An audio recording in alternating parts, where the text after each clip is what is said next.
দিনের সবথেকে বড় খবরে আমরা রয়েছি। দেশের ইতিহাসে প্রথমবার সুপ্রিম কোর্টে সওয়াল করতে চলেছেন কোন মুখ্যমন্ত্রী।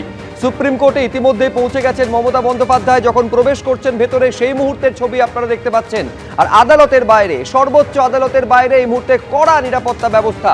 প্রধান বিচারপতি সূর্যকান্ত, বিচারপতি জয়মাল্য বাগচি এবং বিচারপতি বিপুল এম পঞ্চৌলির বেঞ্চে শুনানি হবে। 37 নম্বরে মমতা বন্দ্যোপাধ্যায়ের মামলা থাকলেও অগ্রাধিকারের ভিত্তিতে তা তুলে আনা হলো 9 নম্বরে। সুপ্রিম কোর্টের ডিসপ্লে বোর্ডে প্রথমে 1 থেকে 5 নম্বরের মামলা, তারপরে 35 নম্বরের মামলার শুনানি হবে, তারপর শোনা হবে 16 নম্বর, তারপর 36 নম্বর এবং তারপরে 37 নম্বরের মামলা। অর্থাৎ 37 নম্বর আইটেম নাম্বার 37 থাকলেও তার 9 নম্বরে তুলে আনা হচ্ছে অগ্রাধিকারের ভিত্তিতে। অর্থাৎ মমতা বন্দ্যোপাধ্যায়ের জাতীয় নির্বাচন কমিশনের বিরুদ্ধে করা মামলাকে অত্যন্ত গুরুত্ব দিচ্ছে সর্বোচ্চ আদালত। আমি এই মুহূর্তের ছবিটা জানবো, সরাসরি কথা বলবো। আশাবুল হোসেন আমাদের প্রতিনিধি রয়েছেন। তাহলে আনুমানিক কটা নাগাদ এই মামলা মহামান্য বিচারপতিরা শুনতে পারেন আশাবুল? দেখো, আজকে 11টার মধ্যে সুপ্রিম কোর্ট, 1টার মধ্যে সুপ্রিম কোর্ট শেষ হয়ে যাবে। ফলে মনে করা হচ্ছে যেহেতু অগ্রাধিকারের তালিকায় মমতা বন্দ্যোপাধ্যায়ের আনা মামলাকে রাখা হয়েছে, ফলে 12টা নাগাদ এই মামলার শুনানি শুরু হতে পারে এবং মমতা বন্দ্যোপাধ্যায় তিনি সওয়ালের সুযোগ পাবেন বলেও মনে করা হচ্ছে। অন্তত আইনজীবীদের একটা বড় অংশ সেটা মনে করছেন, কারণ একের পর এক ছাড়পত্র মমতা বন্দ্যোপাধ্যায়কে দেওয়া হয়েছে। শুনানি কক্ষে তাকে উপস্থিত হওয়ার ছাড়পত্র দেওয়া হয়েছে, তিনি এই মুহূর্তে শুনানি কক্ষে উপস্থিত হয়েছেন এবং তিনি সুযোগ পেলে বাংলার মুখ্যমন্ত্রী মমতা বন্দ্যোপাধ্যায় তিনি আইনজীবী হিসাবে নন, তিনি একজন সাধারণ মানুষ হিসাবে এশারের মতো একটি সংবেদনশীল ইস্যুতে আজকে তিনি সওয়াল করবেন। জাতীয় নির্বাচন কমিশন এবং আমাদের রাজ্যের মুখ্য নির্বাচনী আধিকারিক তার বিরুদ্ধে মমতা বন্দ্যোপাধ্যায় সুপ্রিম কোর্টে মামলা দায়ের করেছেন এবং কমিশনের বিরুদ্ধে তার ভুরি ভুরি অভিযোগ। যেমন আমি বারবারই বলছিলাম যে একের পর এক অভিযোগ, যে খসড়া ভোটার তালিকায় যাদের নাম মৃত বলে দেখানো হয়েছে তাদের অনেকেই তারা জীবিত। এমন 4 জন জীবিতকে খোদ জাতীয় নির্বাচন কমিশনের দপ্তরে তিনি হাজির করেছিলেন বৈঠকের সময়। পাশাপাশি যে মাইক্রো অবজারভার নিয়োগ, সেই নিয়োগে চূড়ান্ত বেআইনি কাজ করা হয়েছে বলে মমতা বন্দ্যোপাধ্যায়ের দাবি, যে 1950 সালের জনপ্রতিনিধিত্ব আইনের পুরোপুরি পরিপন্থী এই মাইক্রো অবজারভার নিয়োগ। কারণ যে 1950 সালের যে আইন, সেই আইনে মাইক্রো অবজারভার নয়, ইআরও এবং এইআরও তাদেরই যাবতীয় কর্তৃত্ব এবং ক্ষমতা দেওয়া হয়েছে ভোটার তালিকা সংশোধন সংক্রান্ত বিষয়ে। এবং অন্যান্য রাজ্যে কোনো মাইক্রো অবজারভার নিয়োগ হয়নি, শুধু পশ্চিমবাংলার ক্ষেত্রে কেন মাইক্রো অবজারভার নিয়োগ করা হয়েছে, সওয়ালের সুযোগ পেলে মমতা বন্দ্যোপাধ্যায় এই প্রসঙ্গটি তুলতে পারেন। এবং তৃতীয় বিষয় যেটা, যে লজিক্যাল ডিসক্রিপেন্সি, এর নামে মমতা বন্দ্যোপাধ্যায়ের অভিযোগ যে বেপরোয়া হয়ে উঠেছে কমিশন, কার্যত অরাজক পরিস্থিতি তারা তৈরি করেছেন এবং যে কারণে হয়রানি, হেনস্থা, আতঙ্কের 150 জন মানুষের মৃত্যু হয়েছে। কেন তিনি এমনটি বলছেন যে কার্যত একটা অরাজক পরিস্থিতি, কেন বেপরোয়া মনোভাব? কারণ তিনি বলছেন যে অনেকের বিয়ের পর পদবি বদল হয়ে যায়, যে তার স্বামীর পদবি তারা গ্রহণ করেন, কিন্তু নামে যেহেতু পদবি তাদের বদল হয়ে গেছে সেখানে তাদের মিসম্যাচ বলে দেখানো হচ্ছে। দ্বিতীয়ত তিনি বলছেন যে অনেকেরই বানান ভুলটা 2002-এর তালিকায় যে বানান ভুলটা হয়েছে সেটা হচ্ছে কমিশনের বানান ভুলের কারণে, কিন্তু সেই বানান ভুলের জন্য বহু মানুষকে জটিল পরিস্থিতির মধ্যে পড়তে হয়েছে। নানা রকম নথি একের পর এক চাওয়া হচ্ছে, অ্যাপে একের পর এক নতুন করে পরিবর্তন আনা হচ্ছে। ফলে একদিকে হয়রানির শিকার সাধারণ মানুষ, হয়রানির শিকার বিএলওরা, পাশাপাশি যে অনেকেই যেমন মমতা বন্দ্যোপাধ্যায় অভিযোগ করছেন যে মুসলিমদের ক্ষেত্রে, বিশেষ করে সংখ্যালঘুদের ক্ষেত্রে, তারা বিয়ের আগে তারা কুমারী থাকলে খাতুন লেখেন, তারা বিয়ের পরে অটোমেটিক তাদের নাম বেগম হয়ে যায়, সেক্ষেত্রে নির্বাচন কমিশন মিসম্যাচ বলে দেখানো হচ্ছে।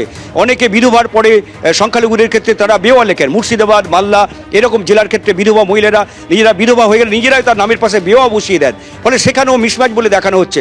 এরা ভারতবর্ষের বৈধ নাগরিক, সেই বৈধ নাগরিকদের যেন তেন প্রকারে তাদের নাম কাটার একটা ষড়যন্ত্র হচ্ছে। খোদ মুখ্য নির্বাচন কমিশনার জ্ঞানেশ কুমার তিনি এই কাজের সঙ্গে যুক্ত। যে কথাটা খালি বাইরে না, রাজনীতি করার জন্য নয়, খোদ বৈঠকের সময় মমতা বন্দ্যোপাধ্যায় জ্ঞানেশ কুমারের উদ্দেশ্যে সেই বৈঠকে বলেছেন এবং এমনকি তিনি বলেছেন যে তার দশা মানে খুব খারাপ হবে। এর আগে আমাদের রাজ্যের যে রাজ্যপাল ছিলেন তার নাম করে, এই যে ধনকর, আপনার অবস্থা ধনকর সাহেবের মতো হবে, এরকম তিনি তার করেছেন এবং সেই সঙ্গে তিনি অভিযোগ করেছেন যে তাকে অপমান করা হয়েছে, তাকে অসম্মানিত করা হয়েছে, তিনি উদ্ধত অহংকারী। ফলে একটা বার্তা মমতা বন্দ্যোপাধ্যায় ইতিমধ্যেই পৌঁছে দিয়েছে। একেবারে ইতিমধ্যে পৌঁছে যে দিয়েছেন। জাতীয় এবার নিঃসন্দেহে সাধারণ মানুষ হিসাবে আইনজীবীর ভূমিকায় আজকে মমতা বন্দ্যোপাধ্যায়কে দেখা যেতে পারে। নিঃসন্দেহে সর্বোচ্চ আদালতে আজকের এই মামলা নিয়ে একটা বাড়তি কৌতূহল দেখা যাচ্ছে। আমি ভেতরের ছবিটা কিরকম, তার কারণ যে 1 নম্বর কোর্টে মামলা বা শোনা হবে, সে 1 নম্বর কোর্টে ইতিমধ্যে প্রচুর আইনজীবীরা তারা ভিড় করতে শুরু করেছেন। ভেতরের ছবিটা জানবো, বিজেন্দ্র সিংহ আমাদের প্রতিনিধি রয়েছেন। বিজেন্দ্র, দেখো সুব্রজিৎ, আজকে মমতা বন্দ্যোপাধ্যায় যখন এলেন তখন C নম্বর গেট দিয়ে তার গাড়ি পুরো ভেতর দিয়ে গেছে। সেখানে সাধারণত যারা লয়াররা আছেন তাদের গাড়িটা বাইরেই থাকে। শুধু সলিসিটর জেনারেল তুষার মেহতা যখন আসেন তার গাড়ি আমরা দেখেছি সেখানে দিয়ে যায়, সেখানে গিয়ে তার গাড়ি যায় এবং তারপরে লিফটে করে আমরা দেখলাম পুরো যারা সিকিউরিটি তার রয়েছেন তারা লিফটের মধ্যে ছিলেন এবং 2-1 বাইরের লোক সেখানে লিফটে উঠলেন। তিনি ফার্স্ট ফ্লোরে গেলেন এবং সেখান থেকে কোর্ট নাম্বার 1-এ তিনি যান। কোর্ট নাম্বার 1-এ লাস্ট রোতে এই মুহূর্তে তিনি বসে রয়েছেন।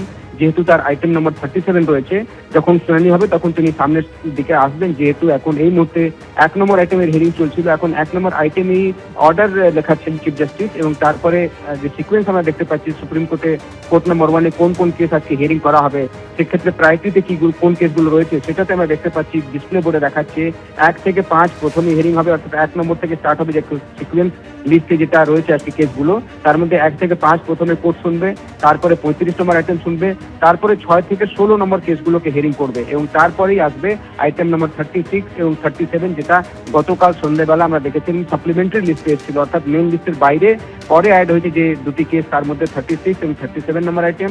36 নম্বর হলো জয় গোস্বামীর করার মামলা এবং 37 নম্বর হলো মমতা বন্দ্যোপাধ্যায় করা মামলা। এই দুটি কেসকে একসঙ্গে শুনবে সুপ্রিম কোর্ট। যেহেতু এই মুহূর্তে 1 নম্বর হিয়ারিং চলছে, মনে করা হচ্ছে 12টা নাগাদ হয়তো 36 নম্বর এবং 36 নম্বর 37 নম্বর কেসের হিয়ারিং হবে এবং তখন মুখ্যমন্ত্রী, যিনি এই মুহূর্তে কোর্ট নম্বর 1-এর লাস্ট রোতে বসে রয়েছেন আইনজীবীদের সঙ্গে, তিনি সামনের সারির দিকে যাবেন। কেন কি এরকম প্ল্যান করা হয়েছে তার আইনজীবীদের তরফ থেকে, তিনি নিজেও পার্সোনালি অ্যাপিয়ার হয়ে কিছু বক্তব্য রাখতে চাইছেন। সেক্ষেত্রে তার আইনজীবীরা সুপ্রিম কোর্টের পারমিশন নিয়ে তাকে যদি কিছু বলার সময় দেওয়া হয় সেটা অনুরোধ করবেন এবং যদি কোর্ট পারমিশন দেয় তাহলে মমতা বন্দ্যোপাধ্যায় নিজে সওয়াল করবেন। কেন কি এইভাবে আমরা এর আগে দেখেছি SIR মামলাতেই যোগেন্দর যাদব অ্যাপিয়ার করেছিলেন এবং তার জন্য তার লয়াররা রিকোয়েস্ট করেছিলেন চিফ জাস্টিসকে তাকে কিছু সময় দেওয়া হয় বলার জন্য এবং পরে যোগেন্দর যাদব তার বক্তব্য রেখেছিলেন ইন পার্সন অ্যাপিয়ার হয়ে সুপ্রিম কোর্টে। আজকে মমতা বন্দ্যোপাধ্যায় লয়ার হিসেবে অ্যাপিয়ার হবেন না, যেহেতু তিনি মামলা করেছেন, তিনি in person as a chief minister, as a TMC chief, তিনি কোর্টের কাছে কিছু বক্তব্য রাখতে চান, সেই অনুরোধ করা হবে এবং সেক্ষেত্রে যদি কোর্ট সেটাকে অ্যাগ্রি করে তাহলে মমতা বন্দ্যোপাধ্যায় তার বক্তব্যগুলো রাখবেন। এই মুহূর্তে আইটেম নম্বর 1 চলছে সুব্রজিৎ, আইটেম নম্বর 37 রয়েছে মমতা বন্দ্যোপাধ্যায়ের। এই মুহূর্তে কোর্ট নম্বর 1 প্রচুর ভিড় রয়েছে। কেন কি আইনজীবীদের মধ্যে একটা কৌতূহল রয়েছে যে মুখ্যমন্ত্রী মমতা বন্দ্যোপাধ্যায় এসছেন সুপ্রিম কোর্টে, এখন তিনি সেখানে হয়তো কিছু বক্তব্য রাখতে পারেন, সেক্ষেত্রে প্রচুর ভিড় রয়েছে। তবে আইটেম নম্বর 37 যখন আসবে তখন হয়তো মমতা বন্দ্যোপাধ্যায় লাস্ট রোতে সামনের রোড দিকে তিনি যাবেন এবং তার আইনজীবীরা অনুরোধ করবেন চিফ জাস্টিসকে তাকে কিছু বলার সুযোগ দেওয়া হোক, সেক্ষেত্রে তিনি তার বক্তব্য সেই সময় রাখবেন।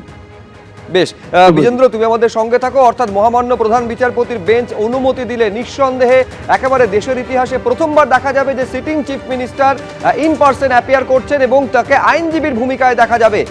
এবিপি আনন্দ, এগিয়ে থাকে, এগিয়ে রাখে।